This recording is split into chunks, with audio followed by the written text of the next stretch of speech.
आपण ज्यांना निरोप देण्यासाठी उपस्थित राहिलेले आहे, आपले सर्वांचे परिचित सत्कारमूर्ती भगवान पाटीलकर द्या. आता आपल्या सगळ्यांना माहितीच आहे की भारतीय परंपरेमध्ये आपल्याला 5 तत्व अत्यधिक महत्वाची: अग्नी, वायू, आकाश, पाणी आणि भूमी. या 5 तत्वाला एकत्रित केल्यानंतर आपलं जसं शरीर आहे तसं या 5 तत्वांमध्ये सुद्धा ईश्वर आहे, म्हणजे काय आहे, भगवान. तर असं हे स्वरूप जे आहे तात्यांचं, म्हणजे त्यांच्या नावांतच भगवान आहे. भ म्हणजे भूमी, ग म्हणजे गगन, व म्हणजे वायू, अग्नी आणि न म्हणजे नीर, जल. तर या आपल्या भगवान तात्यांचं आपण जसं मगाशी तात्यांनी सांगितलं, कांबळी भाऊसाहेबांनी सांगितलं की त्यांच्या चेहऱ्यावरती एक कायम हास्य असायचं. ते हास्य कुठून येत असेल तर त्यांनी जी काही आपल्या या प्रदीर्घ सेवा केली त्याच्यामध्ये त्यांनी कायम समाधान शोधलं. लोकांची जी कामं त्यांनी केली त्याच्यामध्ये त्यांना एक आत्मिक समाधान मिळालं आणि ते आत्मिक समाधान कायम त्यांच्या चेहऱ्यावरती दिसलं. त्यांनी जे काही काम केलं ते अगदी मन लावून काम केलं आणि तेच त्यांच्या चेहऱ्यावरती कायम दिसत असतं. आता त्यांचा आणि माझा परिचय तसं बघायला गेलं तर 2011 पासून आहे. आपल्या सगळ्यांना माहितीच आहे की 93 सालापासून त्यांनी आपली ही सेवा कायम दिली आणि नंतर ते महसूल खात्यात आले. शहापूरला होते, भिवंडीमध्ये होते. भिवंडीमध्ये सुद्धा विविध सजेवरती त्यांनी काम केलं. सातबारा संगणकीकरणाच्या वेळेला त्यांचा आणि माझा सगळ्यात जास्त संबंध आला. आम्ही रात्री उशिरापर्यंत बसायचो, काम करायचो आणि त्यांना कॉम्प्युटरचं नॉलेज हे म्हणजे अगदी अजिबात नव्हतं. मग कुठेतरी एखादा ऑपरेटर बघायचा, दप्तर घेऊन यायचं, मग बसायचं, त्याच्या बाजूला बसायचं. ते मला सांगायचे, आता तात्या हे काय मला कळत नाही, ती बटणं पण कळत नाही आणि तो कॉम्प्युटर पण कळत नाही. पण तरी सुद्धा त्यांनी त्या वेळेला शिकण्याची उमेद ठेवली. तो संगणकीकृत सातबारा कसा साठवायचा याचं ज्ञान त्यांनी घेतलं. थोडक्यात काय तर त्यांनी स्वतः कामामध्ये स्वतःला झोकून दिलं आणि त्याच्यामधनं त्यांनी समाधान प्राप्त केलं आणि तेच समाधान कायम त्यांच्या चेहऱ्यावरती हास्य स्वरूपात दिसतं. निश्चितच ज्याप्रमाणे त्यांनी सेवा केली त्याप्रमाणे ते घरी सुद्धा असतील, कारण आज या सत्कार समारंभाला त्यांच्या पत्नी, त्यांच्या 2 मुली, मुलगा, सासू सासरे हे सुद्धा इथं उपस्थित आहे. मी त्यांचंही स्वागत करतो. आणि तात्या, हे जे तुम्ही कमवलंय या सेवेमधनं हे फार कमी लोकांना मिळतं. आपण जी काही सेवा करतो शासनामध्ये येऊन, शासनाच्या या नोकरीमध्ये येऊन, तर त्याचं समाधान फार कमी लोकांना लाभतं. ते तुम्हाला मिळालं आणि तुमचं पुढचं आयुष्य सुद्धा असंच हास्याने फुलत राहू दे, आरोग्यदायी राहू दे आणि पुढचं जे आयुष्य आहे तुम्ही तुमच्या कुटुंबियासमोर आनंदाने घालवावं अशीच इच्छा मी व्यक्त करतो आणि ईश्वरचरणी प्रार्थना करतो तुमच्या आणि तुमच्या कुटुंबियांना पुढचं आयुष्य हे आरोग्यदायी राहावे असे मी बोलतो आणि माझे 2 संबोधो. धन्यवाद. प्रवासामध्ये त्यांनी खूप सारे अपयश आणि आजारपणाला सामोरं गेलेले आहे. सो अपयश तर काय हा प्रत्येकाच्या आयुष्यात येतो, पण आजार म्हणजे बीपी, शुगर असे खूप सारे आजार आहेत. सो त्यांना ते आता पण आहेत. पण ह्या सगळ्या आजारांमध्ये त्यांचे जे सहकारी आहेत, जे त्यांचे म्हणजे स्पेशल त्यांचे भाऊसाहेब असे सगळे जे सहकारी आहेत त्यांनी त्यांना खूप सपोर्ट केलेला आहे आतापर्यंत. म्हणजे मी आजपर्यंत त्यांच्याकडून खूप काही ऐकत आली आहे की आज ना भाऊसाहेब होते, त्यांनी जर मला परवानगी दिली नसती ना सुट्टीसाठी तर मी आज माझी ही अपॉइंटमेंट आहे ना कधी म्हणजे वेळेवर पोहोचू शकलो नसतो. कधी ऐकायला मिळतं की आज माझा सहकारी होता, त्यांनी मला सपोर्ट केला म्हणून मी आज घरी राहू शकतो.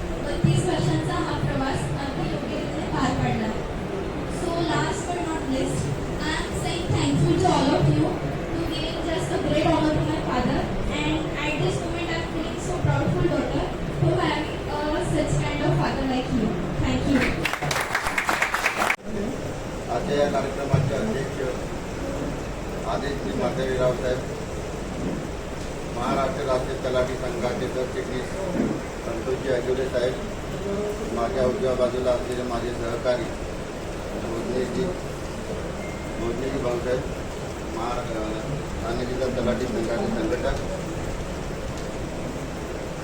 ज्यांनी हा कार्यक्रम आज इथं आयोजित केला ते आमचे भिवंडी तालुका संघाचे अध्यक्ष सरचिटणीस, आजच्या कार्यक्रमाला उपस्थित माझे सहकारी कर्मचारी, महसूल सेवक, ग्रामस्थ बांधव आणि पत्रकार मंडळी, तसेच त्यांच्या कार्यक्रमाला उपस्थित असलेले त्यांचे नातेवाईक मित्र मंडळी यांचं आज मी मनापासून स्वागत करून आज आपण या कार्यक्रमामध्ये उपस्थित झालेला आहात त्याबद्दल सर्वांचे मनपूर्वक धन्यवाद म्हणतो. आजचा हा कार्यक्रम म्हणजे आपण एक आनंदाचा कार्यक्रम नसून एक भावना व्यक्त करण्याचा आणि त्यांनी जी प्रदीर्घ सेवा 33 वर्ष सेवा त्यांनी जी महसूल विभाग व रोजगार हमी सेवकमध्येही काम त्यांनी केलं. मला वाटतं तिथेही रोजगार कुठेही जातात म्हणत असेल मी तिथे रोजगार हमी सेवक यांची माहिती तलाठी मंडळींना फार कमी असेल, पण मला मात्र खूप चांगल्या पद्धतीने आहे, कारण मी त्या महसूल त्या तात्यांच्या हाताखाली रोडवरती काम केलेलं आहे. त्याच्यामुळे ते हजेरी घेतात, कधी येतात किंवा कसे काय करतात किंवा काय असतं ते पद याच्याबद्दल मला मात्र खूप चांगली माहिती आहे आणि खूप ते चांगलं पद आहे, कारण त्या पदाने भरपूर लोकांना रोजगार मिळत असतो. रोजगार मित्रमंडळी आज रुपयाची किंमत आणि त्यावेळेसचा जो काळ होता त्यावेळेस वय वर्ष जर 18 वर्ष नसतील आणि त्यावेळेस रोजगार हमी आपल्याला पैसे मिळवायची इच्छा असेल, काम करायची स्वतःहून इच्छा असेल आणि आपलं वय बसत नसेल, त्यावेळेसची सिच्युएशन आणि आपल्याला असलेल्या पगार आहे पैशांची गरज आणि त्यावेळेस त्या तात्यांकडे एखादा माणूस जर गेला असेल आणि त्या माणसाला जर रोजगार पाहिजे असेल खरोखरच तर ती त्यांनी जी निभावलेली भूमिका असेल. मित्रमंडळीने आज त्या 100 रुपयाची किंमत किंवा लाखो रुपयाची किंमत काही कोणालाही करणार नाही, मात्र त्या रोजगार सेवकांनी त्यांचे वय वर्ष न बसतानाही त्यांनी त्यांना बसवून आणि ते त्यांना जो पगार दिला असेल त्यावेळेसचा 1993 साली जो 1000 रुपये 1200 रुपये तो नक्कीच आजच्याही 50,000 पगारापेक्षा जो 1000 रुपये पगार निश्चितच चांगला असेल आणि अशी खर्चेवर करून त्या विभागातून आपल्या महसूल विभागात येऊन तलाठी आणि तात्या ह्याच पदावरती त्यांनी आजच्या नियतमानानुसार 33 वर्ष सरळ सेवा पूर्ण केलेली आहे. असे भगवानजी पाटील साहेब आज आपल्या नियतमानानुसार निवृत्त होत आहेत. भगवानजी पाटील या शब्दामध्ये भगवान, भगव आणि भाग चेहऱ्यावर सतत स्मित हास्य आणि वाणीवरती आपले बरे वाणी त्यांची कधीही बघितलं आपण मलाही वाटत नाही की तुम्ही पण त्यांना शाब्दपासून ओळखतो. त्यांनी कधी चेहरा कधी किती संकट असत आज आजारी असले तरी त्यांचा चेहरा मात्र सदैव आपल्याकडे बघून हसतो. नाहीतर आपले चेहरे कधी कामाच्या याच्यामध्ये एखादा वरिष्ठांकडून कामाला आपण ऑफिसमधून बाहेर जरी निघालो आणि एखादी बोलणी वगैरे ऐकली असेल तर आपण समोरच्या माणसाकडे बघून न बघितल्यासारखं करतो आणि एखाद्या वेळी बोलायची इच्छा नसेल तर खाली मान घालून सरळ पुढे जातो. अशी अपेक्षा मी कधी बघितलं नाही त्यांना. कधीही आजपर्यंत मी बघतोय तर त्यांची वाणी आणि चेहरा सदैव हसतमुख आहे. हा एक त्यांच्याकडून आदर्श घेण्यासारखा निश्चितच आहे मित्रमंडळींनो. आणि ह्या मी बघतोय ऋषीने पण सांगितलं आपल्या ठाणे जिल्हा भिवंडी जिल्हा तालुका अध्यक्षांनी पण सांगितलं त्यांच्याबद्दल वयातीत 1993 साली त्यांनी सुरुवात केली.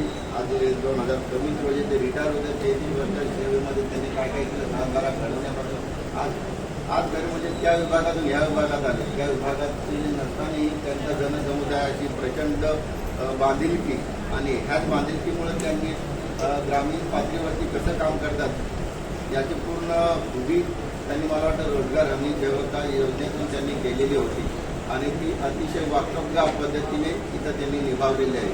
आणि मला वाटतं कुठल्याही अधिकारी आजपर्यंत मी बघेन जेवढ्या मिटिंग अनुभवल्या कुठल्याही अधिकाऱ्यांनी त्यांना कधी रागावलेलं किंवा रोजगार कधी पाहिजे नाही. एखादा दुसरा प्रसंग झाला असेल तर मलाही वाटत नाही आता कधी प्रसंग आला असेल त्यांच्यावरती, कारण ते कधी समोरच्या रागावून जरी बघत असेल बोलत असेल तरी त्यांच्या चेहऱ्याकडे बघून आणि त्याच्या हास्यस्मितीने आणि त्या समोरच्याचा राग निश्चितच कमी होत असेल असं काहीतरी त्यांच्या चेहऱ्यामध्ये असतात. आज नागरिक समाजाचा कार्यक्रम आयोजित केला बी.एस. पाटील जाते. बी.एस. पाटील जातेचा माझा परिचय 2016 पासून सुरुवातीला ट्रेनिंगसाठी असताना मी एकाच मुलगा नांदगावमध्ये काम करता त्यांच्याकडे त्यावेळेस पगार सुद्धा होता. त्यांच्या शेती वास्तवामुळे अनुभव आले कामाच्या बाबतीत काम करायचं काय त्यामुळे समजून होतं. त्यावेळेस सुरुवातीलाच मला इथे कामं चालू झाली होती. 16, 17, 18 अध्यक्ष व्यवसाय आपल्या सर्व कार्यक्रमाच्या आपल्या सरकारमंत्री भगवंत पाटील दादा यांचा आज रोजगार हमी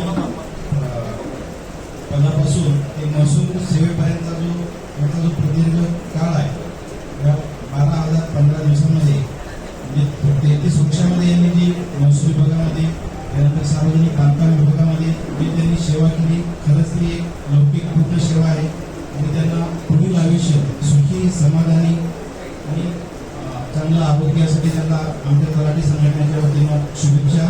तसेच पाटील दादाचा जर परिचय करण्याचा प्रयत्न म्हणजे हे जर बघितलं तर माझा परिचय पहिल्यांदा आला 2013 मध्ये.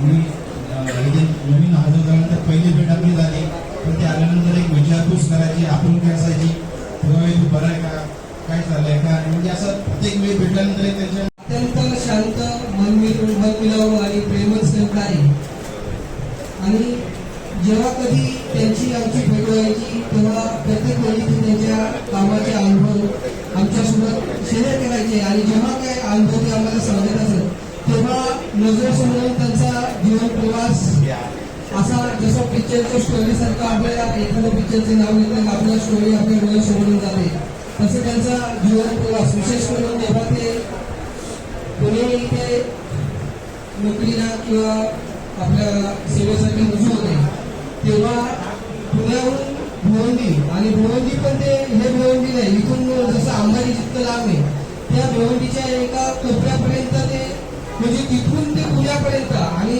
आता तर आपल्याला येण्या जाण्यासाठी पुष्कळच्या सोयीसुविधा आहेत वाहने सर्व गोष्टी आहेत या सर्वांची तेव्हा उपलब्धता नसताना त्यांनी तिथून पुण्यापासून तर भिवंडीपर्यंत रोज अपडाऊन केलेले आहे. ते खरोखरच आज आपल्याला त्याचा विचारही करत नाही. आपल्याला समजा 30,000 पगार असेल आणि तो 50,000 करून दिला तरी कदाचित आपण ते नाही म्हणू रोज तेवढं अपडाऊन किंवा तेवढा अंतर रोज आपण तेवढं हे नाही करू शकत. ते त्यांनी त्या वेळेला केलं आणि त्यांनी ते असे एकदा बोलताना ते असे म्हटलो का एक वेळ अशी आली का ती नोकरी सोडून द्यावी की काय पण त्यांनी हिंमत ठेवली आणि म्हणजे त्यांचं काय सर्व म्हणजे कार्यक्रम सेवेचा शेवट झाला असं नाही. ते समाजासाठी आता पुढची सेवा देतील कुटुंबासाठी वेळ देता आला नाही ते कुटुंबासाठी वेळ देतील. माणूस हा समाजशील प्राणी असून आपण समाजासाठी काहीतरी देणं लागतो. या सोसायटीला आपण वाढतो आपल्या आजूबाजूला जे असतात आपण कोणी असेल आपण आज अधिकारी आहोत कर्मचारी आहेत कोणी या समाजाचं ऋण आहे त्यांचं कुठेतरी आपण देणे म्हणून आपण आज या पदावर आहोत. जे काही पदावर असो पोस्टवर असो हे समाजाचं देणे आपल्या नकळत समाज आपल्याला हे सपोर्ट करत असतो किंवा देणं देत असतो. मग कोणी शेजारी असेल आपला मित्र कार्यक्रमाचे आपले अध्यक्ष आदेश पाटील साहेब नायब तहसीलदार तसेच महाराष्ट्र संघटनेचे अध्यक्ष सचिव आगिले भाऊसाहेब तसेच कालवा मंडळ अधिकारी व महाराष्ट्र संघटनेमध्ये कार्यरत असलेले आपले कांबळे भाऊसाहेब भोसले भाऊसाहेब आणि आजच्या कार्यक्रमाचे सत्कारमूर्ती श्री भगवान सावराव पाटील. खरोखरच आज आपल्याला त्या निर्णयाची एवढी हे वाटणार नाही पण तेव्हा त्यावेळेला त्यांनी जो निर्णय घेतला आणि त्या मजुरांना जे काही 2 पैसे मिळाले असतील कोणी परीक्षेची फी भरली असेल कोणी आजारी वडील आई वडिलांचा दवाखान्याचा खर्च केला असेल किंवा कोणी जे काही उपाशी असतील किंवा ज्यांना 2 टायमाचं जेवण भेटत नाही ते 2 टायमाचं ते जेवण जेवले असतील तर त्यांचा निश्चितच आशीर्वाद पाटील दादांना मिळाला असेल. आणि त्याच्यामुळेच आपण जे कामगिरी महोत्सव म्हणतोय तर त्यांच्या चेहऱ्यावर नेहमी हास्य असतो. हे कुठे ना कुठे जे आपण करतो ते कुठून ना कुठून फिरून आपल्या मागे येतो आणि मग आपण ह्या सगळ्या भावनेला काही किंमत नसते. भावनेपेक्षा कर्तव्याला जास्त महत्व आहे.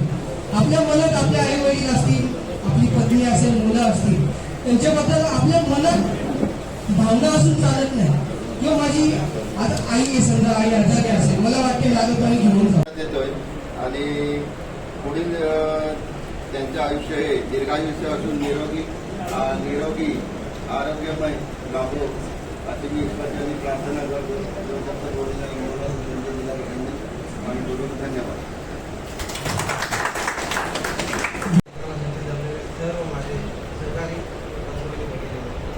मला जे काही व्यक्त करायचं होतंय ते आधीच सगळं बोलून झालं. प्रत्येक झाल्याने सुद्धा वर्णन केले. माझ्या मुलीने सुद्धा माझ्याविषयी जे काय सांगितलं मला ते बोलायचं होतं ते व्यक्त केलेलं आहे. एवढे बोलून माझे शब्द संपवतो.